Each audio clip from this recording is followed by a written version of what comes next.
नमस्कार दोस्तों, स्वागत है आपका एक बार फिर से हमारे YouTube चैनल पर। तो जैसा कि मैंने आपको लास्ट क्लास में बताया भी था कि हम भाई कोर्स स्टार्ट करने जा रहे हैं एचसीएस और सीएपीएफ असिस्टेंट कमांडेंट का। ठीक है, देखिए ये कहना अलग बात है कि एचसीएस और सीएपीएफ फिर आईएएस, सिलेबस सबका एक ही है। मैं आपको बता रहा हूँ सिलेबस सबका एक ही है। सीईटी की सीईटी का अलग आएगा नहीं, सिलेबस सबका एक ही है। क्योंकि अभी तो अगर आपको कोई टीचर ये कह रहा है ना, जैसे बच्चे कह रहे हैं कि सर सीईटी की क्लास स्टार्ट कर दीजिए, अब मैं उनको कैसे समझाऊं कि जब भाई सीईटी का खुद कमीशन को नहीं पता कि क्या सिलेबस है, कैसे क्या करना है, तो मैं कैसे आपको बता सकता हूँ कि सीईटी का ये आएगा। हाँ, कुछ चीज़ें फिक्स हैं, जैसे हरियाणा जी की आएगी तुम्हारे पास, ठीक है, और इंग्लिश हिंदी आ सकती है, और मैथ रीजनिंग भी आएगा। बट यहाँ समस्या ये है कि क्योंकि अभी दैनिक भास्कर अमर उजाला ने एक खबर छापी थी, तो उसमें ये लिख रखा था, जो मैंने पढ़ा न्यूज़पेपर में, कि जो सीईटी का सिलेबस रहेगा वो लगभग 6 to 12 यानी एनसीईआरटी लेवल का रखेंगे हम। ठीक है, तो एनसीईआरटी का अगर सिलेबस रखेंगे तो सीधी सी बात है भाई, मैथ भी फिर आपका एनसीईआरटी का आएगा, और पूरा एनसीईआरटी का मैथ 11th-12th का मैंने पूरा पढ़ा रखा है। ठीक है, आप वहां से आराम से कवर कर सकते हो। उसके बाद जो दूसरी इंपॉर्टेंट चीज है कि इस बार जब सीईटी का कुछ नया हो रहा है, तो यकीन मानिए हर चीज का वेटेज भी ऊपर नीचे होगा। जैसे पहले हम आइडिया लगा रहे थे कि हिस्ट्री को छोड़ देते हैं, हिस्ट्री के एक आधा क्वेश्चन आता है, पॉलिटी को छोड़ देते हैं, एक आधा क्वेश्चन आता है। क्योंकि अब शुरू से ये चीजें बनाई जा रही हैं, सीईटी नया पैटर्न बनाया जा रहा है, तो यकीन मानिए हर सब्जेक्ट का वेटेज भी ऊपर नीचे हो सकता है। ठीक है, तो ये जो हम कोर्स स्टार्ट कर रहे हैं, ये तो भाई एक तो यकीन मानिए एचसीएस के प्रेफरेंस के उस पे है। ठीक है, दूसरा ये सीपीएफ असिस्टेंट कमांडेंट के प्रेफरेंस में है, तीसरा ये आईएएस के प्रेफरेंस में है। ठीक है, इस कोर्स के अंदर हम 5 मेन जो हमारे टॉपिक होंगे वो कवर किए जाएंगे, या 5 सब्जेक्टों को डिटेल में कवर किया जाएगा। और डिटेल का मतलब डिटेल होगा। और यहाँ याद रखेंगे कि यहाँ जो क्लासेस स्टार्ट होंगी वो आपको ऐसे फैक्ट देने में नहीं होगी कि आपको नए नए फैक्ट दे दिए कि हाँ ये एग्जाम में आ जाएगा, ये आ जाएगा, ये आ जाएगा। ठीक है, ये फैक्ट बेस्ड क्लासिफिकेशन नहीं होगी। ये जो क्लास होगी ये इसके अंदर सिर्फ एनालाइज करवाया जाएगा डिटेल में चीज़ों को। और जब चीज़ों को एनालाइज कर लिया जाएगा डिटेल में, तब आपके जब आपको क्वेश्चन प्रैक्टिस करने के लिए दिए जाएंगे, क्योंकि इसके अंदर दोनों पार्ट है ना, मेंस भी है, प्रीलिम्स भी है। तो प्रीलिम्स की भी जब आपको प्रैक्टिस करवाया जाएगा उसी कोर्स में, तो आप देखेंगे कि क्लास करने के बाद आप कितने क्वेश्चन को सोल्व कर पा रहे हो। ठीक है, क्योंकि क्वेश्चन की नेचर मैं आपको बता दूं, क्वेश्चन की नेचर को किसी भी तरह से बदल दिया जा सकता है, बट कॉन्सेप्ट को नहीं बदला जा सकता। ये बात अपने दिमाग में घुसा लीजिए। ठीक है, अगर मैंने आपको फंडामेंटल राइट पढ़ाए, ठीक है, तो उसमें क्या होगा, फंडामेंटल राइट का अगर आपको कॉन्सेप्ट क्लियर हो गया ना, सार ये नहीं, आपको फंडामेंटल राइट में इन, जैसे कि हम एक बात समझ लीजिए, जैसे जैसे लेवल ऊपर बढ़ता जाएगा ना एग्जाम का, ठीक है, जैसे मान लीजिए सीईटी है या एचएससी है, उसमें तो कई बार ये जैसे ग्रुप डी का एग्जाम है तो उसमें पूछ लेगा कि हाँ आर्टिकल 17 में क्या है, 18 में क्या है। बट जैसे ही आप ऊपर जाएंगे HCS, CAPF, IAS, question article 17 से ही आएगा, पर उसको थोड़ा सा लेवल को हाई करके देगा। ठीक है, वो क्वेश्चन की नेचर देख के आपको समझ में आ जाएगा हाँ क्या लेवल है क्या नहीं। क्लियर है? तो जब भी आपको मान लीजिए फंडामेंटल राइट पढ़ाए, उसके बाद जैसे ही चैप्टर खत्म होगा तो आपको मेंस मतलब प्रीलिम्स और मेंस दोनों के हिसाब से आपको प्रैक्टिस भी कराई जाएगी। पहले प्रीलिम्स के हिसाब से प्रैक्टिस कराई जाएगी क्वेश्चन की, उसमें आपको देखा जाएगा कि आप हाँ कितने सोल्व करने की स्थिति में है या नहीं है। लगभग तो 90% अगर आप सही से क्लास करोगे तो 90% आप आराम से सोल्व कर दोगे। ठीक है, दूसरी बात हमें ये भी देखना है कि वो जो चीज़ हम पढ़ रहे हैं उसको पढ़ने के बाद क्या हम अप्लाई कर पा रहे हैं प्रैक्टिकली, ये भी इंपॉर्टेंट है। अगर मान लीजिए आपको फंडामेंटल राइट पढ़ा दिए गए, ठीक है, और आप उसको अप्लाई ना कर पा रहे हो, आप देख रहे हो आसपास कहीं पे कि हाँ किसी के फंडामेंटल राइट्स का वायोलेशन हो रहा है या आपके ही फंडामेंटल राइट्स का वायोलेशन हो रहा है, क्या आप उस सिस्टम से टकरा पा रहे हैं या नहीं पा रहे हैं, ये भी इंपॉर्टेंट रहेगा। ठीक है, सीखने का मतलब ये नहीं है कि आपने नौकरी पा ली, क्योंकि इस कोर्स का मेन मोटिव यही रहेगा कि आपको ये नहीं है कि आपको फैक्ट रटवा दिए गए और आपकी नौकरी लग गई, चलो जी ठीक है, नहीं। इस कोर्स का मतलब ये है कि जो भी चीज़ आपको पढ़ाई जाएगी ना, आप उसको प्रैक्टिकल लाइफ में जोड़ पा रहे हैं नहीं पा रहे हैं। और यकीन मानिए अगर आपने उसको प्रैक्टिकल लाइफ से जोड़ दिया तो आपको ना तो पहली बात तो आपको कभी रटने की जरूरत पड़ेगी, और आपको कैसा भी क्वेश्चन दे दिया जाए उस पर आपकी कलम रुकेगी नहीं। ठीक है, एक तो प्रीलिम्स है कि प्रीलिम्स में चलो ऑप्शन वाला है, उसमें तो आप उड़ा ही दोगे। जब मेंस में बात आएगी ना लिखने की, तब उसमें भी आपकी कलम रुकेगी नहीं, अगर आप कॉन्सेप्ट को समझ के प्रैक्टिकल लाइफ में उसको लागू कर देते हो, या फिर देख लेते हो कि हाँ ये चीज़ें मेरी प्रैक्टिकल लाइफ में बैठ रही हैं, फिट नहीं बैठ रही हैं। ठीक है, उस समय की परिस्थितियां और प्रेजेंट परिस्थितियों में कंपैरिजन कर पा रहे हो, और फ्यूचर में क्या होगा, इस तरह से अगर आप किसी भी चीज़ को डिस्कस या कंपैरिजन देख पा रहे हो, इस नज़रिए से देख पा रहे हो, तो समझिए कि आपका लेवल थोड़ा ऊपर हो चुका है। ठीक है, तो मैंने आपको पहले बताया कि ये जो कोर्स रहेगा इसमें मेन तो हम 5 सब्जेक्ट पढ़ेंगे। अब सीईटी वाले बच्चे खुद अपना डिसाइड कर लीजिए कि आपको ये ज्वाइन करना है नहीं करना है, ठीक है। इसमें सबसे पहला तो होगा आपका साइंस, ठीक है। दूसरा होगा आपका इकोनॉमिक्स। और हर चैप्टर का, क्योंकि ये 20 तारीख से क्लासेस स्टार्ट हो रही हैं, 20 फरवरी से, 20 फरवरी से पहले पहले आपको जिसको भी जुड़ना है एडमिशन लेना पड़ेगा। उससे पहले आपको 2-3 क्लासें मैं आपको क्या करूंगा, डेमो की डाल दूंगा, ठीक है। दूसरा होगा आपका तीसरा पॉलिटी, ठीक है। एक्चुअली इस पॉलिटी में आपको 2 चीजें पढ़ाई जाएंगी, ठीक है, क्योंकि अब समय पूरा है, अब पूरा डिटेल में कवर किया जाएगा हर चीज को। पॉलिटी में एक तो चीज पढ़ाई जाएगी आपको कॉन्स्टिट्यूशन, ठीक है, और एक पढ़ाया जाएगा आपको पॉलिटी थ्योरी, ठीक है। इस थ्योरी के अंदर पूरा पॉलिटिकल स्ट्रक्चर आ जाएगा, पूरा पॉलिटिकल स्ट्रक्चर, ठीक है। कॉन्स्टिट्यूशन अलग चीज है, थ्योरी अलग चीज है, पॉलिटिकल स्ट्रक्चर इसी का पार्ट हो जाता है थ्योरी का, ठीक है। और इस पॉलिटिकल स्ट्रक्चर में हम 2-3 चीजें देखेंगे, इंडिया का तो देखेंगे देखेंगे। दूसरा, आपने ये चीजें पढ़ी होंगी कि हमने फंडामेंटल राइट उस देश से लिए, हमने टीपीएसपी उस देश से लिए, राष्ट्रपति का निर्वाचन उस देश से लिया। जैसे मैं आपको राष्ट्रपति का एक एग्जाम्पल लेके बताता हूँ कि जो हमारे पास प्रेसिडेंट का पद है, प्रेसिडेंट समझते हो, राष्ट्रपति, ठीक है, इसको हम 3 जगह से लेके आए हैं, ठीक है। जैसे हमने इसकी जो पावर ली वो ले ली अमेरिका से। ऐसा नहीं है कि कॉपी पेस्ट कर लिया, यही चीजें तो हमें डिटेल में डिस्कस करनी है, क्यों नहीं किया, ठीक है। और राष्ट्रपति का जो पद लिया है, उसकी जो गरिमा लेके आए, वो हम लेके आए यूके से, यूनाइटेड किंगडम से, ठीक है। और तीसरा देखिए कि राष्ट्रपति का जो निर्वाचन लेके आए हम, वो लेके आए हम आयरलैंड से।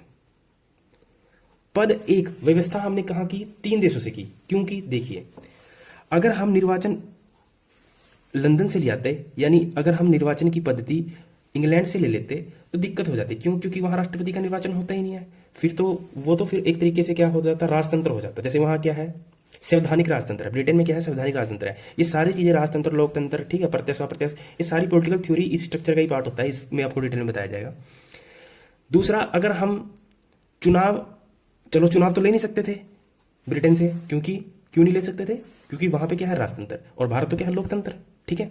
तो हम चुनाव कैसे ले सकते हैं, क्योंकि वहां जो राष्ट्रपति बनता है वो क्या बनता है, वंशावली बनता है, यानी उसी वंश से बनता है, ठीक है। और कौन सा वंश है वो भी आपको ये भी सारा बताया जाएगा पूरे डिटेल में, क्योंकि वहां पे, क्योंकि 2 धर्म चलते हैं ना, प्रोटेस्टेंट और कैथोलिक, ठीक है। तो वो जो व्यक्ति होगा ना वहां, प्रोटेस्टेंट धर्म का ही होना चाहिए, कैथोलिक धर्म का नहीं होना चाहिए, ठीक है। इसकी भी एक पीछे कहानी है, वो सारा बता दिया जाएगा। अब अमेरिका चलिए, अगर हम अमेरिका से निर्वाचन ले आते फिर गड़बड़ हो जाती, क्योंकि अमेरिका के अंदर क्या होता है, डायरेक्ट इलेक्शन होता है, जनता चुनती है, ठीक है। एक्चुअली होता तो वो इनडायरेक्ट ही है, पर वो डायरेक्ट के पास पहुंच जाता है, इस वजह से हमें लगता है कि इनडायरेक्ट है वो सारा। तो इसमें जब कंपैरिजन किया जाएगा इलेक्शन का, तो हम अमेरिका से करेंगे उसको, ठीक है। क्योंकि अगर मान लीजिए हमने डायरेक्ट राष्ट्रपति को चुन लिया और इधर डायरेक्ट हमने प्रधानमंत्री को चुन लिया, तो दोनों में कोऑर्डिनेशन, अगर मान लीजिए गलती से राष्ट्रपति किसी दूसरी पार्टी का आ जाए और प्रधानमंत्री किसी दूसरी पार्टी का आ जाए, तो आपको पता है कि कोई भी जब बिल आता है, ठीक है, बिना राष्ट्रपति के, तो जब तक उसको लाइसेंस ना मिले तब तक तो वो एक्ट नहीं बनता ना। तो इस तरह से क्या हो जाता, गड़बड़ हो जाती, कोऑर्डिनेशन ना बैठ पाता। तो इस वजह से हमने क्या किया, चुनाव की पद्धति हम ले आए आयरलैंड से, ठीक है। तो ये कहने का मेरा मतलब ये है कि एक पद व्यवस्था 3-3 जगह से की, वो सारा चीज हम क्या करते हैं, पॉलिटिकल स्ट्रक्चर के अंदर पढ़ते हैं, ठीक है। दूसरा, अगर मान लीजिए हमने जुडिशरी उठाई, ठीक है, न्यायपालिका उठाई, तो न्यायपालिका को हम भारत के परिप्रेक्ष्य में तो पढ़ेंगे पढ़ेंगे, दूसरा हम दूसरे देशों के परिप्रेक्ष्य में भी उसको देखेंगे। हालांकि ये नहीं कि हम उसकी तुलना क्या बोलते हैं, चीन से या फिर पाकिस्तान से करेंगे, नहीं, हम अपनी तुलना डेवलप्ड कंट्री से करेंगे। जैसे हम करेंगे अमेरिका से, ब्रिटेन से करेंगे, फ्रांस से करेंगे, ठीक है, कनाडा से करेंगे, जहां जहां देशों से हमने मेजर मेजर पार्ट लिए हैं उनसे हम थोड़ी थोड़ी उसकी तुलना करेंगे, ठीक है। और देखेंगे कि वहां कैसा है जुडिशरी का सिस्टम, अपने कैसा है, क्या इनमें कुछ गड़बड़ियां, अपने में गड़बड़ियां हैं, उनमें गड़बड़ियां हैं, उनको आगे कैसे सुधारा जा सकता है, ये सारी चीजें डिटेल में डिस्कस किया जाएगा इसको, ठीक है। तो इसलिए मैं कह रहा हूं कि इसके इस कोर्स के अंदर ये आप मत मान के चलना कि हम आपको फैक्ट देंगे या ये क्वेश्चन ये कराएंगे कि ये आ जाए, ये आपको ये बता दिया कि हाँ ये पढ़ लीजिए तो हो जाएगा, ठीक है। अगर देखिए सीधी सी बात है कि ये कभी भी एग्जाम में ये फुल एंड फाइनल नहीं कहा जा सकता कि आप इतना कर लीजिए इतना कवर हो जाएगा, नहीं, ऐसा बिल्कुल नहीं कहा जा सकता, ठीक है। हर चीज का दायरा अपना अलग होता है। हाँ, कॉन्सेप्ट क्लियर होंगे, चीजें समझ में आएंगी, पूरे डिटेल में एनालाइज करने की आप में क्षमता आ जाएगी, तब आपको क्वेश्चन कैसा भी दे दिया जाएगा, ठीक है। ये तो मैंने आपको थोड़ा सा वैसे हिंट दे दिया कि इस तरीके से पढ़ा जाएगा। तो यकीन मानिए इसमें पूरा एक सब्जेक्टिव, आप ये समझिए कि इसको सब्जेक्टिव वे में लेके चला जाएगा, क्लियर। दूसरा, ज्योग्राफी, ठीक है, फिर आपका हिस्ट्री, और एक करंट तो अलग से चलता रहेगा साथ में, वो सबके लिए चलता रहेगा, ठीक है। तो ये तो है 5 टॉपिक जो आपके कवर किए जाएंगे, ठीक है, मेन। दूसरा ये 5 टॉपिक आपके एचसीएस में भी काम आएंगे और सीएपीएफ असिस्टेंट कमांडेंट में भी काम आएंगे। सिर्फ आपको मैं 4-5 किताबें बताऊंगा प्रैक्टिस करने के लिए, कि जो आपको प्रैक्टिस करने के लिए बुक्स लेनी पड़ेंगी। आपका 700 से 800 हज़ार रुपये का खर्चा आएगा सिर्फ, ठीक है, फीस के अलावा।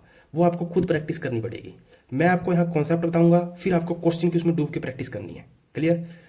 उसके बाद सीएपीएफ असिस्टेंट कमांडेंट का मैंने सिस्टम बताया था आपको कि सेकंड पेपर भी होता है, वो लगभग करंट बेस होता है, ठीक है। बट वो सेकंड पेपर आप तब कर पाओगे और जब आपको फर्स्ट पेपर की नॉलेज होगी, यानी इस चीज़ की, इस पार्ट की नॉलेज होगी, तभी आप कवर कर पाओगे, ठीक है। और मैंने आपको डिटेल में बता भी दिया था कि भाई इसका अगस्त में एग्जाम है और अप्रैल में वैकेंसी आ जाएगी, तो अब समय भरपूर है आपके पास, 6 महीने। अगर इससे थोड़ा लेट हो जाओगे तो आपका ये कवर नहीं हो पाएगा, ठीक है। और यकीन मानिए हर सब्जेक्ट की कम से कम 100+ क्लास तो होगी 100+ क्लास, क्योंकि इसमें पूरा डिटेल में कवर किया जाएगा। आपको क्या करना है, मैं आपको एक चीज़ बता देता हूँ।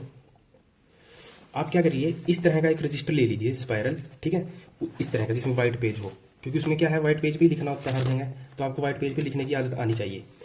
इसके लिए आपको क्या करना है, ज़्यादा खर्चा करने की जरूरत नहीं है, मैं आपको एक क्लियर बता देता हूँ। 150 रुपये का ना एक रिम आता है, ऐसे व्हाइट पेपर का ना एक रिम आता है। तो आप दुकानदार से बोलोगे ना कि रिम दे दीजिए भैया, तो उसमें 500 पेज होते हैं। उस 500 में से क्या करना, आप 250 पेज के ना 2 ऐसे किसी स्पाइरल वाले से, किसी भी फोटो कॉपी वाले पे जाओगे ना कि स्पाइरल कर दीजिए, वो कर देगा, ठीक है। 250 पेज के 2 रजिस्टर बनवा लेना, ठीक है। तो उसमें अपने हिसाब से बीच में खुद पेज छोड़ के कि हाँ यहाँ से मेरा पॉलिटी है, यहाँ से मेरा साइंस है, यहाँ से ये, यहाँ से ये, यहाँ से ये, ठीक है। उस हिसाब से अपने आप खंड बांट लेना उसमें, और जो जो मैं आपको बताऊंगा उसमें आपको नोट्स करते चलना है। और देखिए नोट्स का ये नहीं कि मैं जैसे मैंने आपको पढ़ाया तो आपने as it is copy paste कर दिया, फिर आपने अपना दिमाग कहाँ खर्च किया, ठीक है। क्योंकि मेन मुद्दा तो आपको सोचने वाला प्राणी बनाना है ना, एनालाइज करने की क्षमता आपके अंदर विकसित करनी है किसी भी मुद्दे को, ठीक है। तो अगर आप मेरे जैसा मैंने पढ़ाया उसी एज इट इज चेप दोगे तो फिर आपने अपना दिमाग कहाँ खर्च किया, ठीक है। तो सबसे पहले जरूरी होगा कि आपको क्या करना है, पहले आपको वीडियो को देखना है ध्यान से, क्लास को पूरा ध्यान से कंसंट्रेट के साथ देखना है। उसके बाद अपने आप क्वेश्चन अराइज होते चले जाएंगे। हाँ, कि जैसे मान लीजिए मैं इकोनॉमिक्स का एक डेमो क्लास दूंगा जिसमें मैं पढ़ाऊंगा कि अर्थशास्त्र क्या है, ठीक है, इकोनॉमी बेसिकली क्या है। यकीन मानिए 1 घंटा तो उसी में लग जाएगा, ठीक है। और अगर आपको उस अर्थशास्त्र, आपने देखा होगा कि जब आप बुक लेने जाते हो अर्थशास्त्र की, वहां 2 चीजें लिखी होती हैं, अर्थशास्त्र और अर्थव्यवस्था। ये दोनों अलग अलग चीज है, दोनों का मीनिंग डिफरेंट है। देखने में तो शब्द एक लग रहा है, मतलब 2 शब्द दिख रहे हैं, पर आप यकीन मानिए जब इसको खोल के पढ़ेंगे ना, ये बहुत पूरी इकोनॉमी इसी के अंदर समाई हुई है, पूरी इकोनॉमी। जैसे ही आप इसका मतलब समझ लोगे कि अर्थशास्त्र और अर्थव्यवस्था का मतलब क्या है, तो आप यकीन मानिए कि 30% आपकी इकोनॉमी कवर। फिर तो आगे हमें व्यवस्था करनी है अंदर, सिस्टमेटिक उसको मैनेजमेंट करना है बस। जैसे ही आप इन 2 शब्दों का मतलब समझोगे ना, वैसे ही आपकी 30% इकोनॉमी खत्म। बस फिर तो हमारा क्या पार्ट रह जाएगा, उसके अंदर इन्वेस्ट करना, उसके अंदर मैनेज करना कि कैसे हमें इन चीज़ों को इन्वेस्ट करना है और कैसे इन चीज़ों को मैनेज करना है, ठीक है। ये आपको क्लास डेमो में दी जाएगी, आप टेंशन ना लीजिए, शायद आपको एक डेमो दी जाएगी हर चीज़ की। ज्योग्राफी की, पॉलिटी की डेमो पड़ी हुई है यूट्यूब पे, ठीक है। इकोनॉमिक्स की और साइंस की दे दी जाएगी दोबारा आपको। तो उसके बाद आपको जैसे ही आप अर्थशास्त्र का और अर्थव्यवस्था का मीनिंग समझेंगे तो 30% आपका इकोनॉमी का बेस क्लियर। और दूसरा, आपको हर चीज, जैसे ही आप क्लास करोगे ना, मैं आपको हर चीज पूरी एक क्लास के अंदर पूरी इकोनॉमी की झलक दिखा दूंगा, और आप यकीन मानिए आप उसको फील भी करेंगे कि हाँ वाकई में आज इस तरह से ये होता है। हर पूरी इकोनॉमी का कम से कम 20 से 23 चैप्टर होंगे, 20 से 25 चैप्टर। उस 20 से 25 चैप्टर का पूरा आपको पूरी झलक एक ही क्लास में दिख जाएगी। जैसे कहते हैं ना कि पूरे कॉन्स्टिट्यूशन, अगर किसी ने कॉन्स्टिट्यूशन पूरा नहीं पढ़ा ना, अगर वो प्रियम्बल भी पढ़ लेना, प्रस्तावना, तो हम ये मान लेते हैं कि भैया चलो कि उस पूरे कॉन्स्टिट्यूशन की पूरी झलक उस प्रियम्बल के अंदर दिखती है, ठीक है। तो इस तरह से पूरी अर्थशास्त्र का, पूरी इकोनॉमी की झलक, पूरी अर्थव्यवस्था और अर्थशास्त्र की डेफिनेशन के अंदर आपको पूरा दिखा दिया जाएगा, ठीक है। अब बात आती है कि आपको कैसे करना है, ठीक है। अब इसके लिए ये तरीके से मैंने आपको बताया किस तरह पढ़ना है, तो पहले भी मैं कई बार बताता आया हूँ। अगर आप बिना कोर्स के पढ़ना चाहते हो तो आप खुद पढ़ भी सकते हो, इसमें कोई दिक्कत नहीं है। बस ये देख लेना कि आपका समय कितना खराब हो रहा है और किस तरीके से आप डाउट को कवर कर पा रहे हो, ठीक है। एक तो इसमें 6 से 12 एनसीईआरटी होगी और प्लस स्टैंडर्ड बुक, ठीक है। तो ये नहीं होगा कि जैसे मान लीजिए मैं एक टॉपिक का उदाहरण देता हूँ, जैसे साइंस का हम एक टॉपिक लेते हैं विद्युत, ठीक है भाई। विद्युत 6 में भी है, 7 में भी है, 8 में भी है, 10 में भी है, 12 में भी है। इसका क्या मतलब होगा कि जो इलेक्ट्रिसिटी चैप्टर है वो 6 में भी है, 7 में भी है, 8 में भी है और 10 में भी है और 12 में भी है। तो अब क्या इसको अलग अलग पढ़ोगे, पहले 6 को फिर 7 को फिर 8 को? नहीं, और फिर स्टैंडर्ड बुक पढ़ोगे, नहीं ऐसे नहीं होगा, ठीक है। इसको शुरू एक बेसिक से आपको जिस बंदे ने पहले पढ़ रखा है ना, जैसे अब मैंने ये चीज़ पढ़ रखी है, मेरे को समझ में है इसके बारे में, तो मैं आपको शुरू से ही बेसिक से एडवांस में लेके चला जाऊंगा, ठीक है। मैं आपको एक थोड़ा सा छोटा सा एग्जाम्पल देता हूँ। साइंस, पूरी साइंस ना सिर्फ इस पे टिकी हुई है, सॉरी पूरी फिजिक्स, मैं फिजिक्स की बात कर रहा हूँ, माफ करना, पूरे फिजिक्स इस पदार्थ पे टिकी हुई है, ठीक है। अगर इसी पदार्थ को फिजिक्स के अंदर दो भागों में बांट सकते हैं, दो पार्ट में बांट सकते हैं। अब आपको लग रहा हो कि पदार्थ का मतलब वो ठोस, द्रव, गैस, प्लाज्मा। अगर हम ठोस, द्रव, गैस, प्लाज्मा उसके पॉइंट ऑफ व्यू से इसको बांटेंगे तो हम केमिस्ट्री में चले जाएंगे। यहाँ बात किसी हो रही है, भौतिकी की, ठीक है, फिजिक्स की बात हो रही है, याद रखेंगे, ठीक है। यहाँ फिजिक्स की बात हो रही है, मैं फिजिक्स का एग्जाम्पल लेके बता रहा हूँ। अगर आप इसको द्रव गैस, ठोस, द्रव गैस, प्लाज्मा, ठीक है, बोस एक बोस 5 इसकी वो होती है ना, क्या बोलते हैं इसको, क्लासेस होती है ना, 5 क्लासेस, तो उसमें हम बांट सकते हैं। सामान्यतः लोगों को 3 पता होती हैं, ठोस, द्रव, गैस की, ये इसकी अवस्थाएं होती हैं, क्लासेस होती हैं। बट जैसे ही अगर हम इसको इस वे में बांटेंगे, ठोस, द्रव, गैस में, तब हम यकीन मानिए हम फिजिक्स केमिस्ट्री में चले गए, फिर फिजिक्स में नहीं रहे, ठीक है। फिजिक्स में हम इसको 2 भागों में बांट सकते हैं। एक होता है आपका द्रव्यमान और दूसरा आता है आवेश, ठीक है। इसको तो पूरा आपको डेमो में पूरा बताया जाएगा। इस पूरे द्रव्यमान की स्टडी पूरी 11th क्लास ना, जो आपकी फिजिक्स की 11th क्लास है, और उसमें कुछ चैप्टर 9th के लगा लीजिए और कुछ चैप्टर 10th के लगा लीजिए, ठीक है। जैसे मान लीजिए गति 9th में है, 11th में भी है, ठीक है। तो गुरुत्वाकर्षण 9th में भी है, 11th में भी है, ठीक है। तो कह रहे हैं यहाँ जब मैं 11th क्लास यूज कर रहा हूँ ना, तो आप इसमें खुद अंडरस्टूड है कि इसके नीचे की क्लासेस में जो चैप्टर होंगे द्रव्यमान से रिलेटेड वो इसमें इंक्लूड होंगे, ठीक है। तो पूरी फिजिक्स सिर्फ 2 पॉइंटों पे टिकी हुई है, पदार्थ के 2 प्रकारों में टिकी हुई है, द्रव्यमान और आवेश। जैसे ही हम आवेश की स्टडी करेंगे तो यकीन मानिए पूरी 12th हमारी उसमें कंप्लीट हो जाएगी। एक एक चैप्टर में आपको पूरा, पहले ना जब आपको मैं फिजिक्स का जो डेमो दूंगा तो मैं आपको पूरा एक चार्ट बना के दिखाऊंगा कि ये मैं क्यों बोल रहा हूँ कि द्रव्यमान और आवेश पे टिकी हुई है पूरी साइंस, ठीक है। तो जैसे ही हम पूरी आवेश पे पूरी 12th की साइंस टिकी हुई है, जब ये चीज समझ में आ जाएगी ना, तो आप यकीन मानिए सारे चैप्टर हम, चाहे उसके अंदर आवेश, मोटर, ठीक है, लाइट, ठीक है, क्योंकि लाइट को लेकर भी आगे डिबेट चलती रहेंगी, लाइट तरंग है या फिर कण है, फिर या इलेक्ट्रोमैग्नेटिक वेव है, ठीक है, फिर सबसे इंपॉर्टेंट सेमीकंडक्टर, ठीक है, सेमीकंडक्टर। तो कहने का मतलब ये है कि पूरी की पूरी फिजिक्स आपकी द्रव्यमान, मास और चार्ज दोनों पे टिकी हुई है। जैसे ही हम द्रव्यमान की स्टडी करेंगे तो यकीन मानिए कि हम इसके अंदर 11th के सारे चैप्टर की आपको झलक दिखा दूंगा और सारे आपके बेस क्लियर होते चले जाएंगे। यकीन मानिए जिस बच्चे का साइंस है भी नहीं ना सब्जेक्ट, जिसने कभी पढ़ी भी नहीं साइंस, उसको भी समझ में आएगा, क्योंकि सारा हिंदी मीडियम में होगा, पहली बात। दूसरा, पूरा बेसिक से करवाया जाएगा आपको, ठीक है।